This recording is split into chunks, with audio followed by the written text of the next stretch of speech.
Both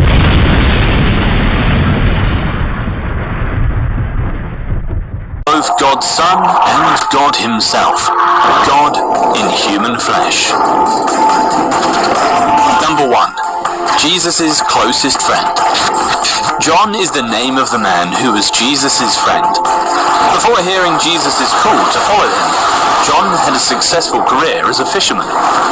John worked in the fishing industry at both the wholesale and retail levels. We know he had contacts in Jerusalem, which most likely included a retail business selling the fish he had caught in Galilee. As a result, he existed in two worlds, the rural north and the urban city of Jerusalem in the south. As such, he stood out from the majority of the apostles, who were all northerners, with Judas Iscariot being the only native southerner. He was Jesus' cousin and brother of one of the other disciples, James. This closeness was evident at the cross when Jesus asked John to look after his mother. John, however, was not just close to Jesus because he was a cousin. He was also part of an inner circle, along with James and Peter, of those who were particularly close to Jesus. He refers to himself as the disciple who Jesus loved, intending to deflect attention from himself by not actually giving his name, but supplying us with the insight that, of all the 12, John was nearest to Jesus. John was the disciple who sat next to Jesus at the Last Supper as the two of them reclined to finish their meal. This occurred during the Passover feast. Jesus wanted his close buddy to be there with him as they experienced this life-changing moment together. Not only was John the disciple who was closest to Jesus, but he was also the last of the original apostles to live. He composes his gospel as an older man, reflecting on the life of Jesus with his own particular wisdom. Number 2. Jesus never wrote any of the books in the Bible. Jesus never wrote a book, not even the Gospels.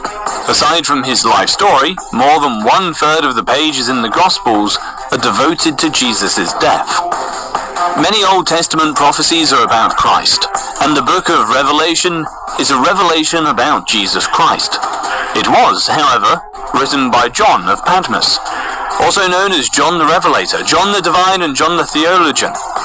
However, this does not imply that he was unable to read or write. Jesus possessed the ability to read and write. The New Testament demonstrates these abilities. In a Nazareth synagogue, he opened the scroll of the prophet Isaiah and read from a portion of it.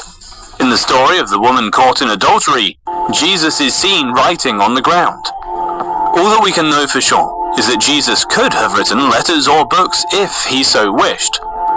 Why he did not leave anything for us in writing, whether it be a systematic arrangement of his teachings or his inner thoughts, we simply do not know. Number 3. His family members were among his 12 disciples. Indeed, at least 5 and probably 7 of the 12 were Jesus' relatives. However, his brothers remained skeptical until after the resurrection, when James and Jude not only became believers, but penned 2 of the books of the New Testament. Number 4. Jesus gets his name from an angel. And coming to her, the angel said, "Greetings, favored one, the Lord is with you." But she was greatly perplexed at what he said, and kept carefully considering what kind of greeting this was. The angel said to her, "Do not be afraid, Mary, for you have found favor with God. Listen carefully. You will conceive in your womb and give birth to a son, and you shall name him Jesus." Luke 1. Number 5. We don't know how many magi visited Jesus. We're used to seeing 3 wise men had several half-siblings. The Gospels tell us that Jesus had brothers. Matthew 12:46, Amplified Bible. While he was still talking to the crowds, it happened that his mother and brothers stood outside asking to speak to him. Matthew even names his brothers and mentions his sisters. Isn't this the carpenter's son? Isn't his mother's name Mary? And aren't his brothers James, Joseph, Simon, and Judas? Aren't all his sisters with us? Where then did this man get all these things? Matthew 13:55 through 56. Number 7. Bethlehem means house of bread. Bethlehem is the name of the town that is mentioned in the Bible as being the place where Jesus was born. This is expressed with 2 words in Hebrew. It is difficult to miss the importance of the names Beth and Lehem, which both mean home and bread respectively. Not only did the prophet Micah foretell that the Messiah would be born in Bethlehem, but Jesus repeatedly referred to himself as the bread of life. Micah foretold that the Messiah would be born there. John 6:35, Amplified Bible. Jesus replied to them, "I am the bread of life. The one who comes to me will never be hungry, and the one who believes in me as Savior will never be thirsty. For that one will be sustained spiritually." Number 8. Luke gives us our only view of Jesus in his adolescence. In the return caravan from Passover in Jerusalem, Joseph and Mary became separated from Jesus. When they figure out Jesus is missing, they both rush back to the ancient city in a panic. They don't find him for 3 days, Luke 2:46. And when they finally discover him, he's not frightened or upset in the way that an average youngster would be in this situation. The things that they find out are incredible. 3 days later, they found him in the court of the temple, sitting among the teachers, both listening to them and asking them questions. All who heard him were amazed by his intelligence and his understanding and his answers. When they saw him, they were overwhelmed, and his mother said to him, "Son, why have you treated us like this? Listen, your father and I have been greatly distressed and anxious looking for you." And he answered, "Why did you have to look for me? Did you not know that I had been in my father's house?" Luke 2:46-49, Amplified Bible. Number 9. Jesus grew up as a carpenter. Joseph was known as a carpenter. Jesus must have learned the trade because he's identified by the crowd in his hometown as a carpenter too. Mark 6:3, Amplified Bible. "Is this not the carpenter, the son of Mary, and the brother of James and Joseph and Judas and Simon? Are his sisters not here with us?"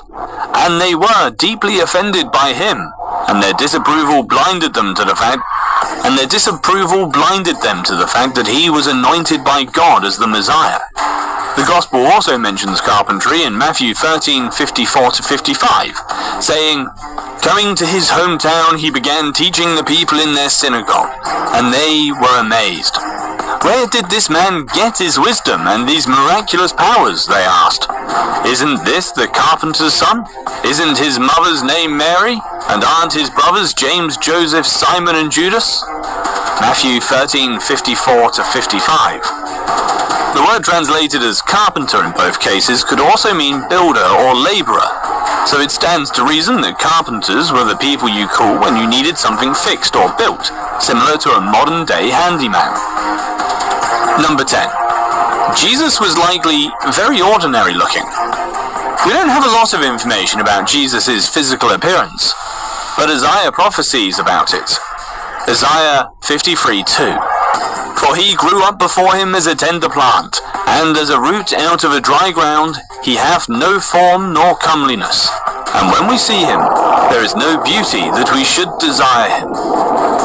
When Judas betrayed Jesus, it is also well known that he was required to kiss Jesus in order to assist the authorities in identifying him. Matthew 26:48. "Now he that betrayed him gave them a sign, saying, Whomsoever I shall kiss, that is he. Take him." In point of truth, following his resurrection from the tomb, Mary Magdalene mistook him for the gardener. At this, she turned around and saw Jesus standing there, but she did not realize that it was Jesus. He asked her, "Woman, why are you crying? Who is it you are looking for?" Thinking he was the gardener, she said, "Sir, if you have carried him away, tell me where you have put him, and I will get him." One thing is obvious. If it were essential for us to know what he really did look like, Matthew, Peter, and John, who spent 3 years with him, would certainly be able to give us an accurate description, as would his own brothers James and Jude.